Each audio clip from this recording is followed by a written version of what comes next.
हुसन तेरा तौबा तौबा।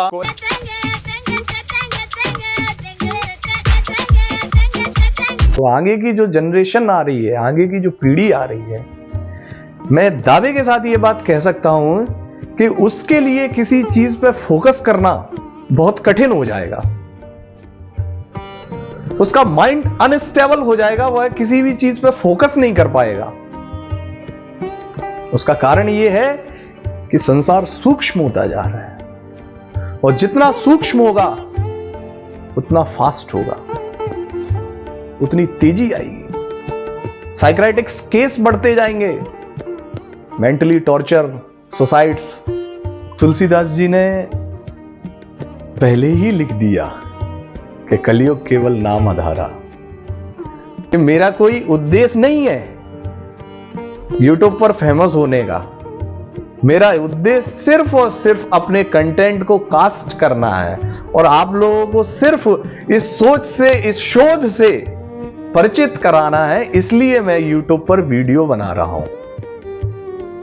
बाकी आपकी इच्छा है, यदि आपको मेरी मेहनत, मेरी एडिटिंग, आप मेरा कंटेंट पसंद कर रहे हैं तो आप मुझे अपना भरपूर प्यार दीजिए।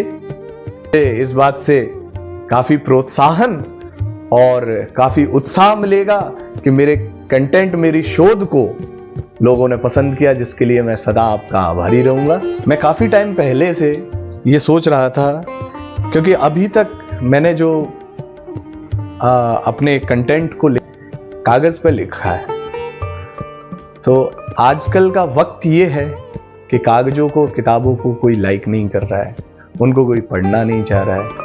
और कागज और किताब का तो वक्त बहुत ही बड़ी चीज है कि किताबों में घुसना ये एक अलग चीज है।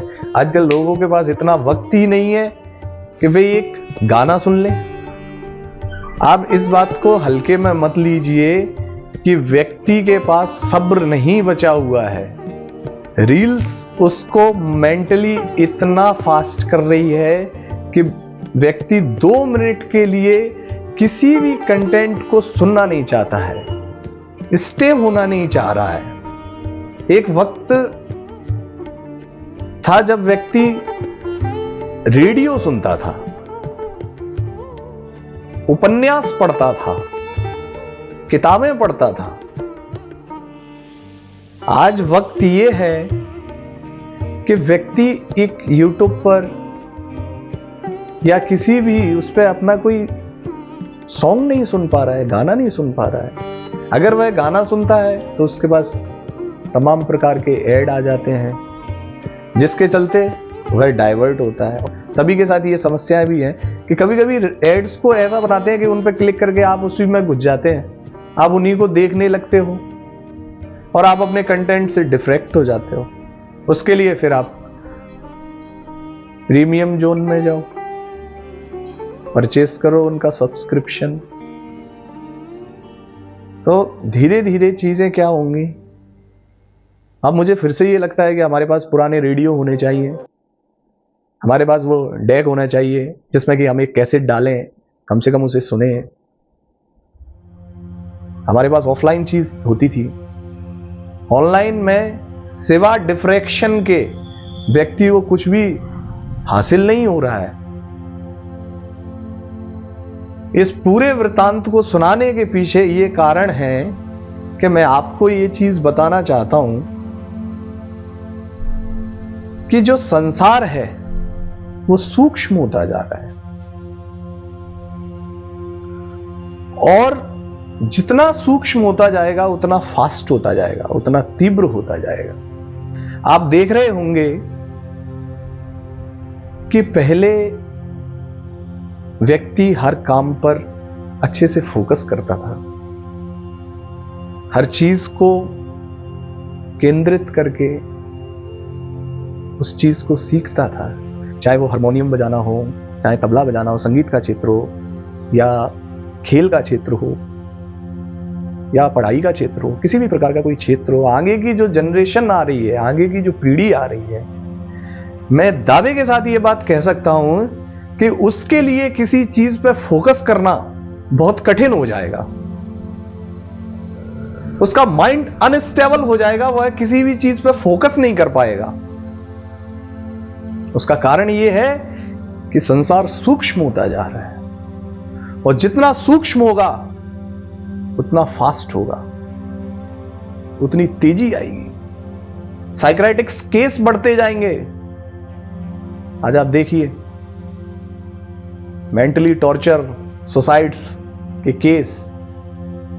वासना के बारे में बात इसलिए नहीं करता हूं, यदि सेक्स के बारे में कोई बात करना होता है तो लोगों को एक लगता है कि ओशो के कंटेंट से आपका कंटेंट प्रेरित है, लेकिन मेरे भाइयों, मैं आपको दिली ये बात बता रहा हूं जो हकीकत है, वास्तविकता है, कि मैंने अपने जीवन में अभी तक महज ओशो को 1-1.5 घंटे सुना होगा, बस।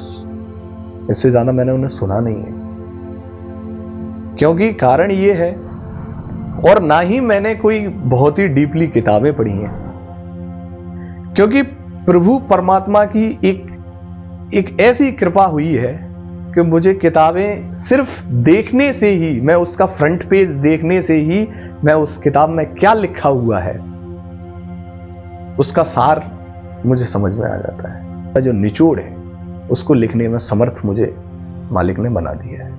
आ रहा था कि संसार सूक्ष्म होता जा रहा है। यदि हम इस प्रकार कहें कि व्यक्ति पहले किस तरह से चीजों पर फोकस कर लेता था, उसका कारण यह था कि पहले व्यक्ति सिर्फ और सिर्फ पृथ्वी लोक पर रहता था, और आज व्यक्ति पृथ्वी लोक के साथ फोन लोक में परस्पर रह रहा है, पैरेलली रह रहा है। क्योंकि पहले पृथ्वी लोक पर रहता था, थोड़ा बहुत उसे रेडियो लोक मिलता था, थोड़ा बहुत टीवी लोक में चला जाता था, लेकिन उसकी स्टेबिलिटी पृथ्वी पर थी। क्योंकि आज मोबाइल का इतना प्रचलन है, मोबाइल की यह हालत है, यह आपके साथ ही चल रहा है, और कहां कहां चल रहा है ये मुझे बताने की जरूरत नहीं है। आप सभी लोग मैच्योर्ड हो, और इस बात को आप जानते हो कि आप फोन को कहां कहां ले जाते हो। नहाने के दौरान और शौच के दौरान भी फोन आपके साथ जा रहा है। आप सोशल मीडिया पे हो, ऑनलाइन हो, जीवन ऑनलाइन हो गया है। इंटरनेट की बढ़ती उपयोगिता ने हमारे जीवन को फास्ट कर दिया है, हमारे जीवनचर्या की सूक्ष्मता को बढ़ा दिया है। जीवन तो सूक्ष्म हो रहा है, संसार सूक्ष्म हो रहा है, और हम पड़े हुए हैं वहीं। हमारी सोच सूक्ष्म नहीं हो रही है, संसार फास्ट हो रहा है, सोच सूक्ष्म नहीं हो रही है। अभी इस पर वर्क करने की चीज ये है कि जब आपके पास बहुत ज्यादा डिफ्रैक्शन हो। एक बहुत अच्छा उदाहरण बताता हूं मेरे साथियों, मंदिरों में मैंने एक चीज का अनुभव किया है, एक बात का अनुभव किया है कि जिन लोगों को समय नहीं होता है या थोड़ा सा पैसा होता है, वे लोग भगवान के दर्शन करने के लिए वीआईपी एंट्रीज में, वीआईपी लाइंस में जाते हैं। एम आई राइट? तो वीआईपी लाइन में दर्शन करना, भगवान को देखना उतना मायने नहीं रखता है जितना मायने आप उस भीड़ में हैं, लेकिन फिर भी आपका आई कांटेक्ट वही है।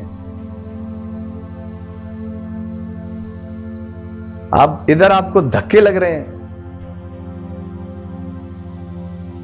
इधर जान जोखिम में है, घुटन हो रही है, लेकिन घुटन वगैरह कुछ नहीं हो रही है। हमारा फोकस सिर्फ उसकी निगाहों पर है, उसके दर्शन पर फोकस है। हमें कोई चीज डिफ्रैक्ट नहीं कर रही है, वो दर्शन मायने रखते हैं। यही जीवन की कहानी है कि ऐसा नहीं था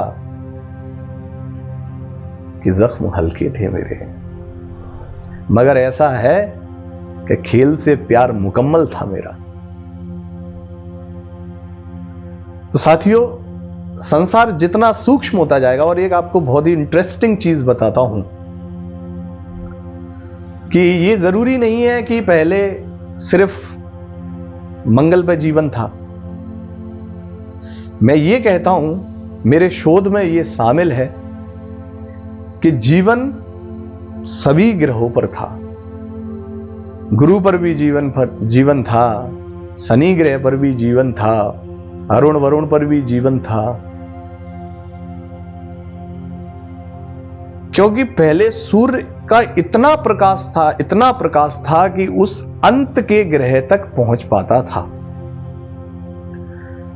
चूंकि सूर्य एक तारा है और धीरे धीरे करके उसका प्रकाश कम होता गया और बाकी जो ग्रहों पर जिन पे उसका प्रकाश नहीं पड़ा वे ग्रह पर जीवन समाप्त होता गया।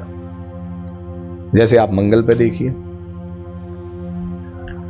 अब इसके बाद क्या है, आज पृथ्वी पर जीवन है, क्योंकि आज पृथ्वी के लिए संतुलित मात्रा में ताप और दाब मौजूद है व्यक्ति के जीवन यापन के लिए।